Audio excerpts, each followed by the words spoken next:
శివరాత్రి నాడు ఫలం ఒక తోటకూర కట్టైనా సరే శివార్పణం అని దానం చేయటం ముక్తిదాయకం.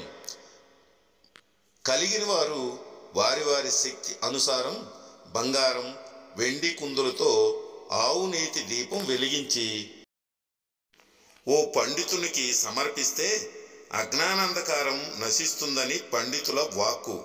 శివరాత్రి రోజున బియ్యం పిండితో అభిషేకం చేయిస్తే అప్పుల బాధలు తొలగిపోతాయి. పంచామృతంతో శివునికి అభిషేకం చేయించడం ద్వారా అయిష్ట ఐశ్వర్యాలు చేకూరుతాయి. నేతితో శివాభిషేకం చేస్తే మోక్షం సిద్ధిస్తుంది.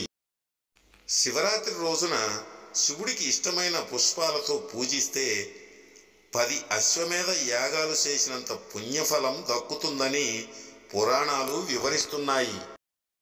ఈ శివరాత్రి రోజున ఎవరైతే 8 పుష్పాలతో శివుడిని పూజిస్తారో వారికి ఖచ్చితంగా కైలాస ప్రాప్తి వర్తిస్తుంది. శివునికి ఇష్టమైన పువ్వులు ఏమిటంటే గన్నేరు పూలు, జిల్లేడు పూలు, ఉమ్మేళన, మందారం, గులాబీ, నేమ్మి, ఉత్తరేణి, తామర, జాజి, నందివర్ధనం, నీలిశంఖ పూలు శివపూజకు ప్రశస్తం.